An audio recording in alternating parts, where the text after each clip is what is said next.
Welcome to Politics on Sunday. I am Femi Akonde.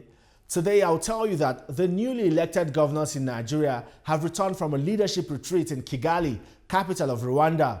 This retreat was facilitated by the United Nations Development Programme through the Nigeria Governors Forum.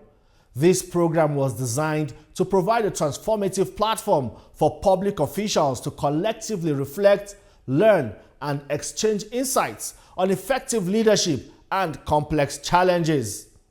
At the retreat, the governors acknowledged that Nigeria was battling a huge trust deficit, and they say there is a need for dialogue to find a lasting solution to the problem, using Rwanda's post-war development model.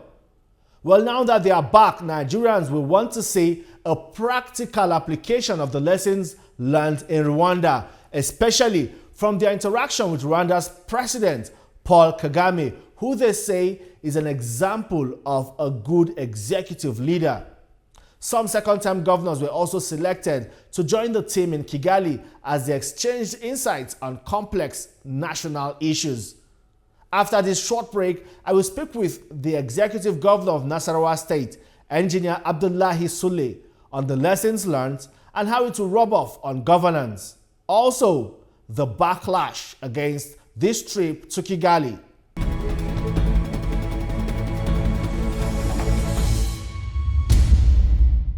Your Excellency, thank you for letting us into your office for this interview. We're talking about the leadership, should I say, retreat that the Nigerian Governors Forum embarked on in Kigali.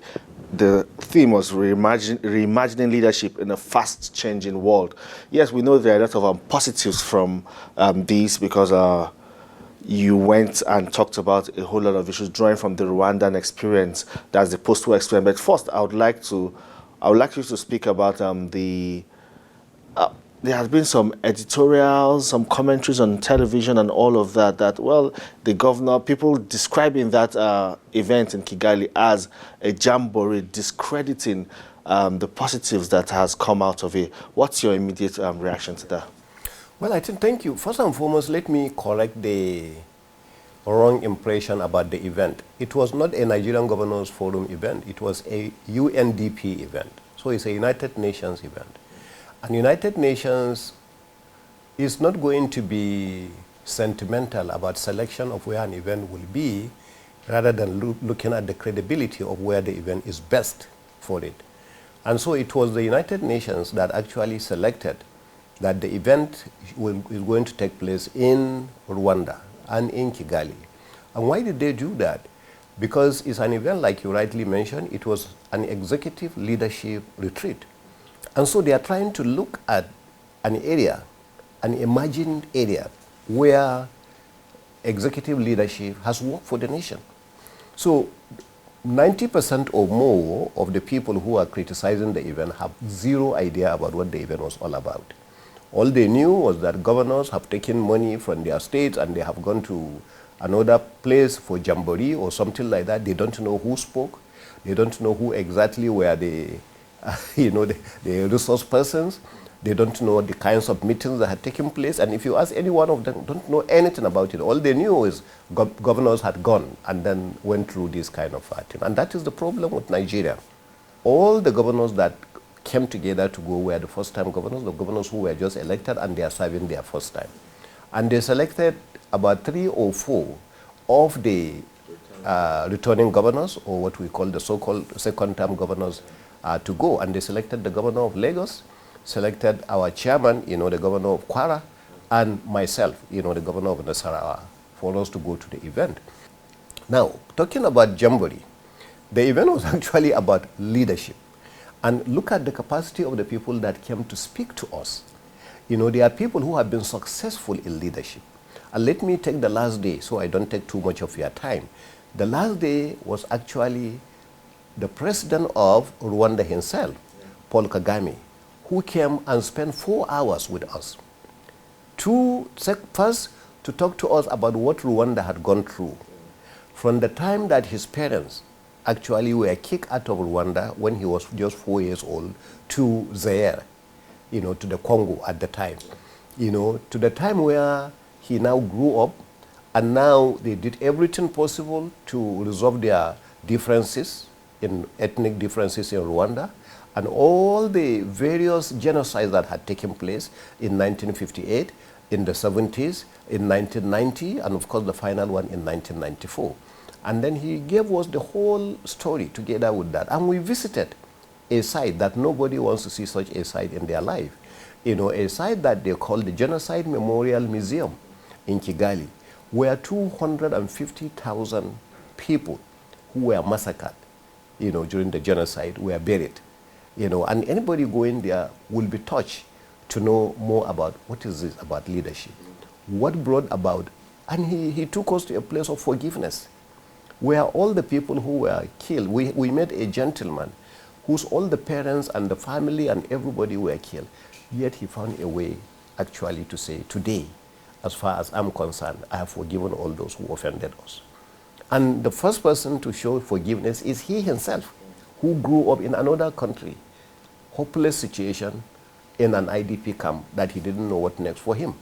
You know, so he's teaching us things that we're experiencing right now in Nigeria.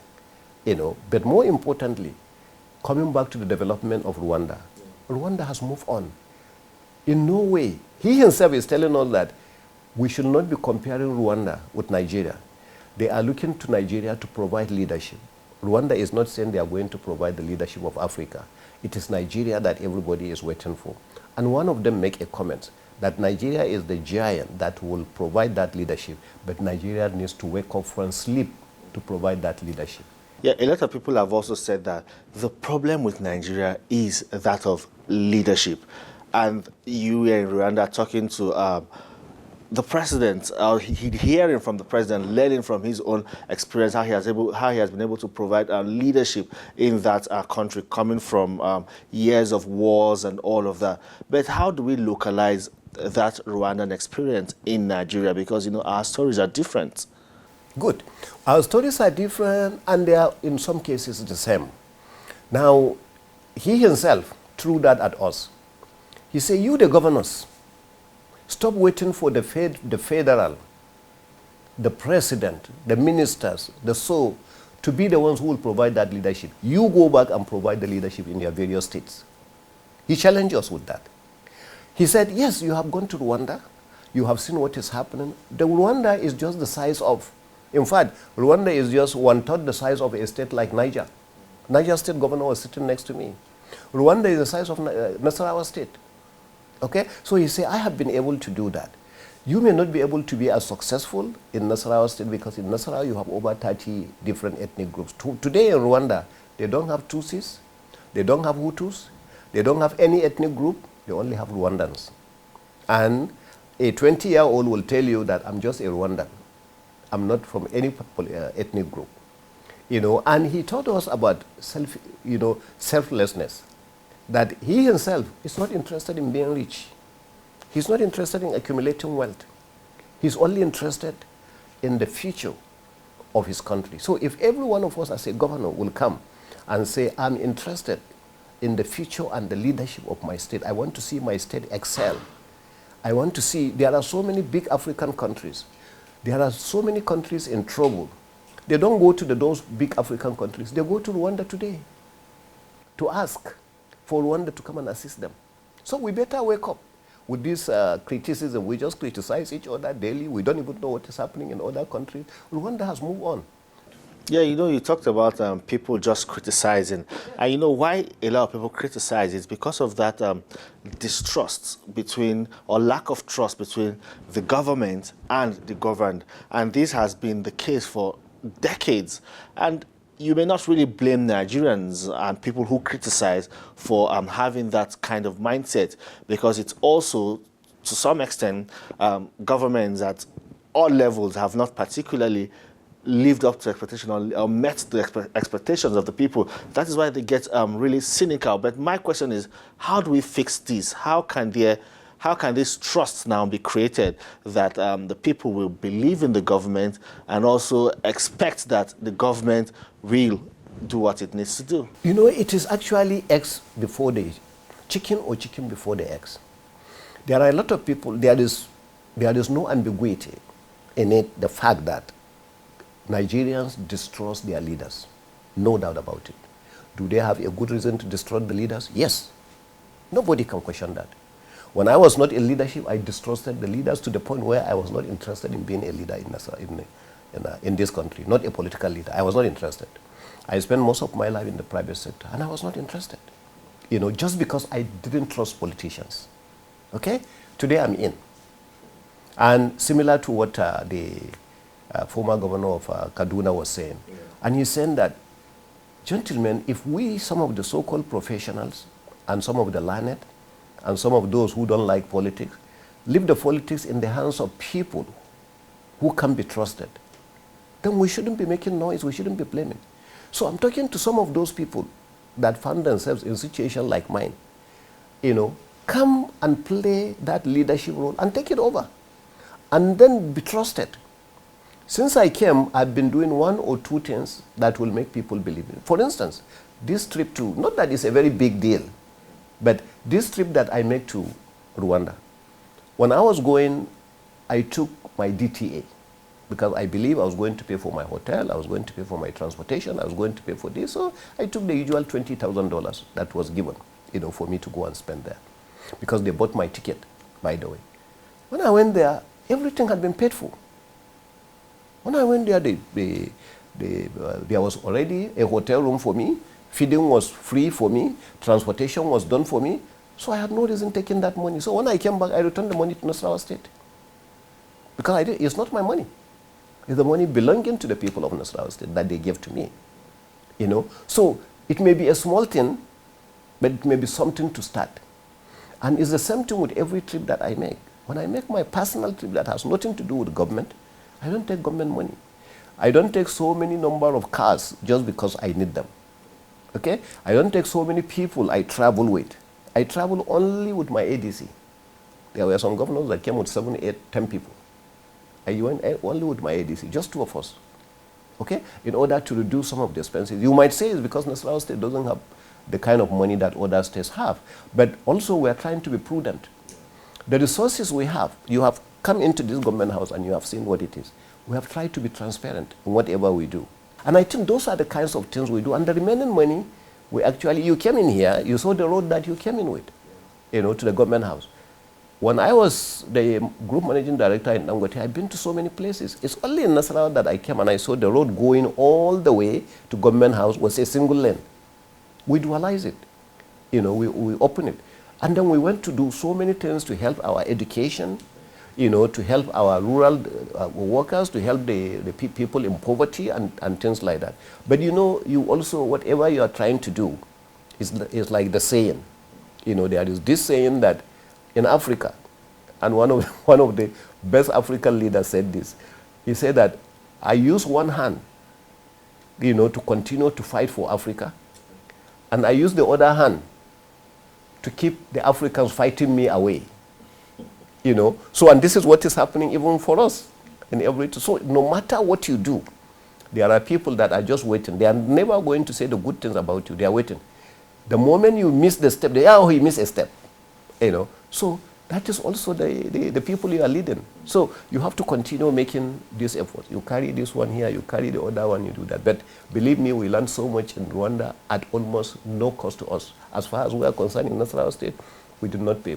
Flight ticket we didn't pay, hotel we didn't pay, this and that. So where is the jamboree of spending the money of the people? Reimagining leadership in a fast-changing world.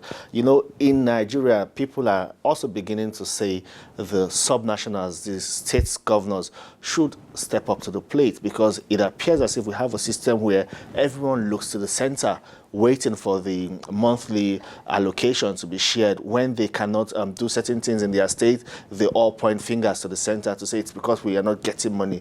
How do we come out of, or how would state governors change or come out of that mindset and then begin to see how they can do things to also get more resources for themselves to do a lot? Since we came, you know, we have been working towards how do we empower our people by creating people going to acquire skills so they can be independent.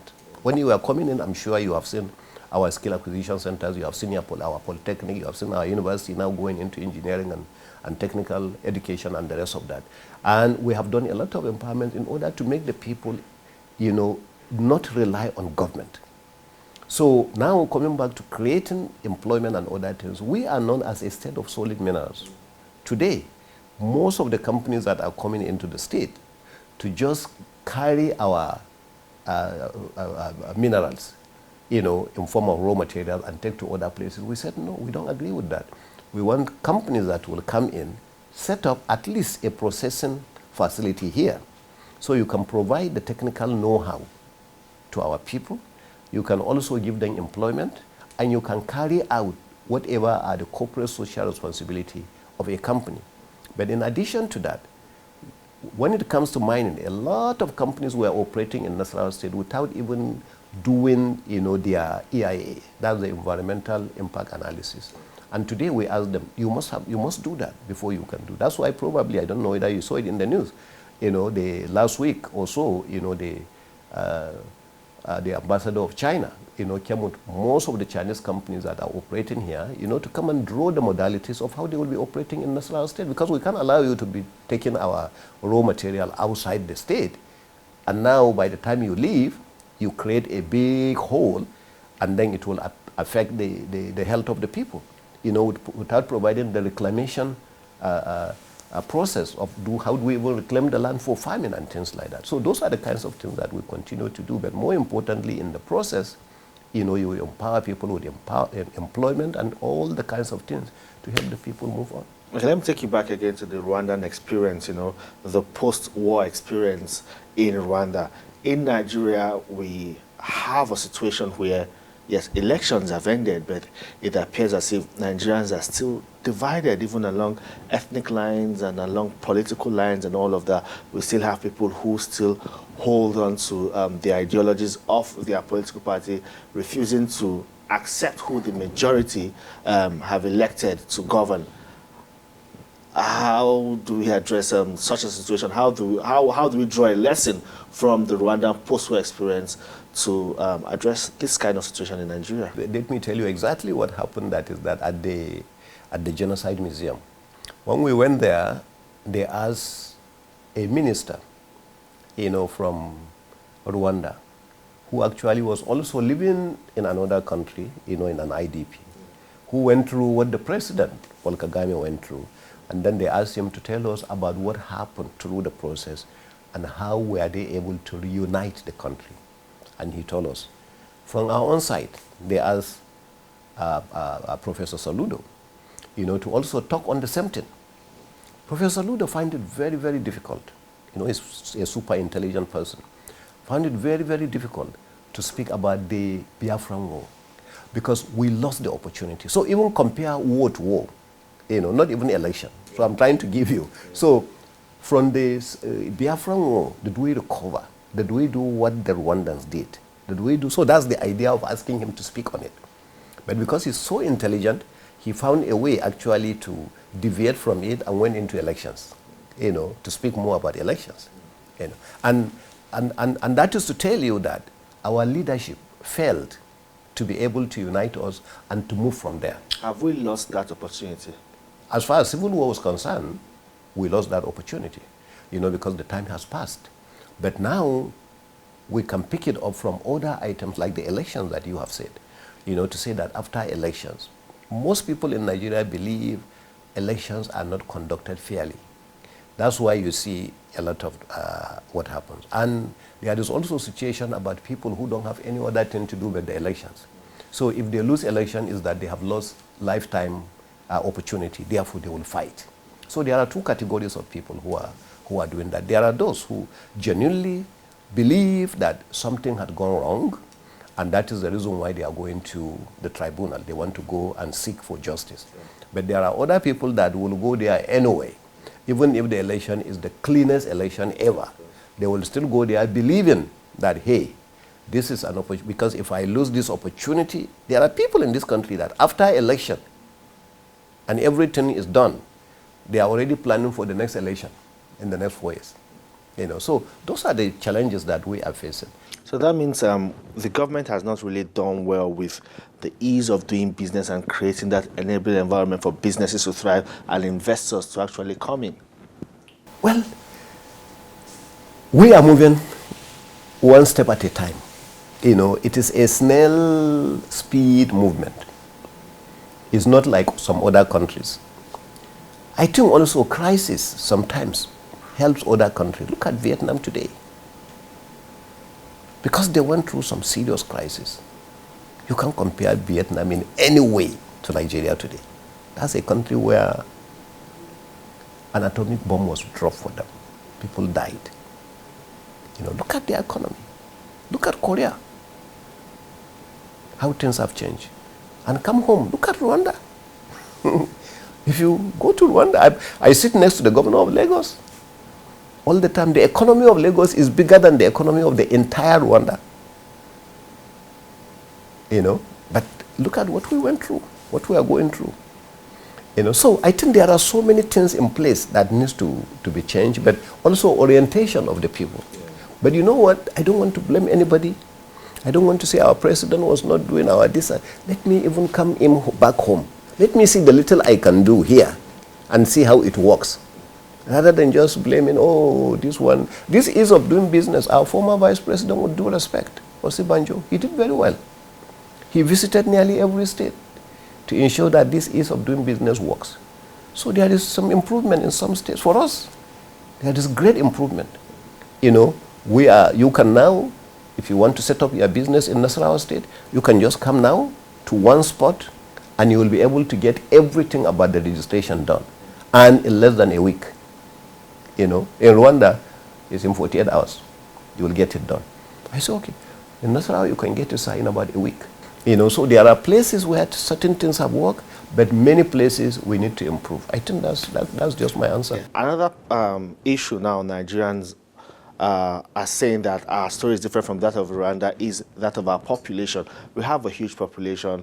A lot of Nigerians live below the poverty line and all of that. But the government has been making efforts to ensure that they put in policies and plans that would lift people out of poverty. And we are going through a phase of hardship now caused by the removal of fuel subsidy, and even the economy is not really at a good place. And the federal government has introduced palliatives through the state governments, through the subnationals.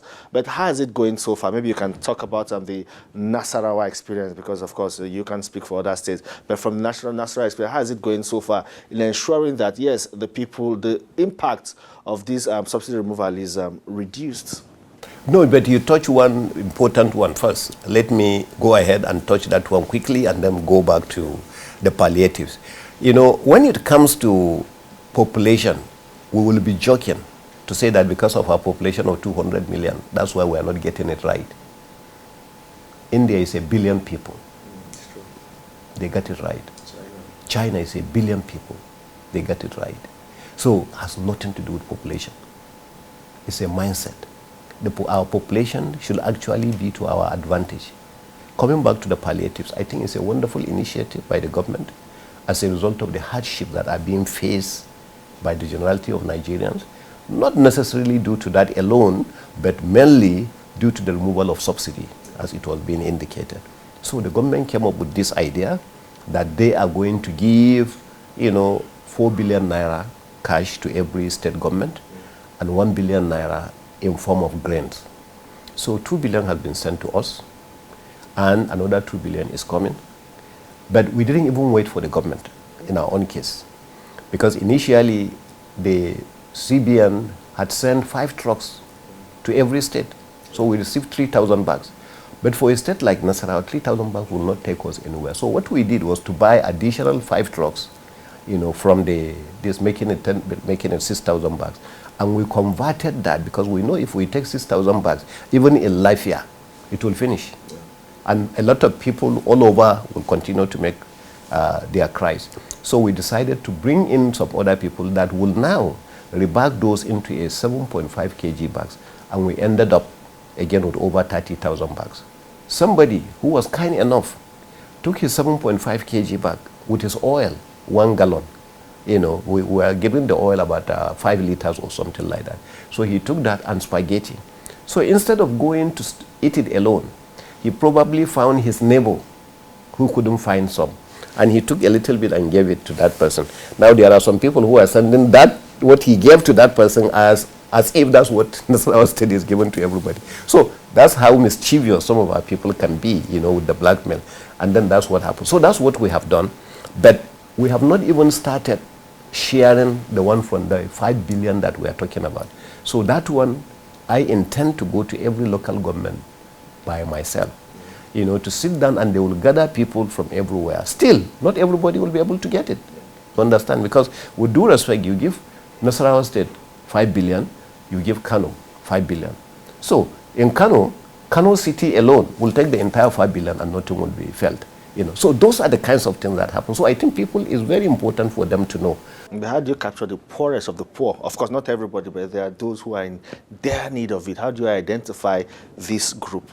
Well, that's what we hope we were going to do, but we have not been. We know there is what they call social register. Yes, and in Nasarawa, based on our social register, in addition to whatever the federal government was doing through the Ministry of Humanitarian Services, we are also doing this social, you know, they call it AA Sule money. So at the end of every month for the past, AA Sule money. Okay. You know, so money for AA Sule. So what we are doing is that every month we have captured some of those people. You know, so what we did was to find out a lady who is selling crayfish, one who is selling bananas, one who is selling this. How much is your capital? They say 1,000 naira. So we are giving them 5,000 naira. So you will see after 2-3 months, the lady will say, my capital is now 10,000, 15,000, and I'm doing well. So those were the people that we were targeting, and then we were getting them into our social register. And that's what we did.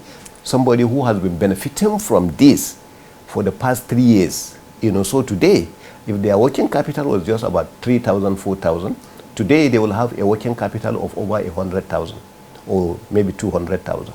You know, so that's the way we are following something like that. So that's on one hand. But you know, the biggest of them all is the economic independence of our people. That's the only thing that is sustainable. One, we are pursuing this skill acquisition. Just yesterday, I participated in the graduation of some of those that acquired a skill at our vocational and technical center. That is one. Two, by creating some of these small-scale industries. You know, even in the U.S., the biggest employer of labor are these SMEs. You know, so create them so that they can go ahead and help the other people. Okay, lastly, Your Excellency, what direction are you pointing the state towards in your second term as governor? It's just be about 100 days in a few days. But what direction are you taking the state through, and what should the people expect? This second term, we are going to go through implementation of that. Because in Nigeria, what I noticed, we are not lacking ideas. So many ideas will come in, but to implement some of those ideas to conclusion is what we always face. So I say, right now, we have enough MOUs. Let us pick every one of them for full implementation. Is it our technology village? Is it our housing that we have signed with about 5-6 different companies? You know, so let us see the conclusion of every one of them. While we will continue this drive of this industrialization, all the companies that came in to say, we are going to build this industry, we are going to follow them through to ensure that these industries are built and our people are benefiting. You know, so it is going to be more practical till now.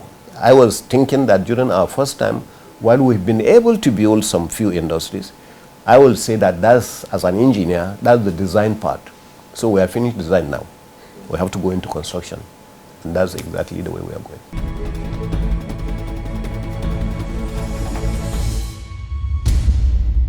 Well, that's all on the program this week.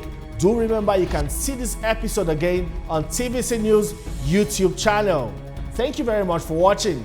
See you next time.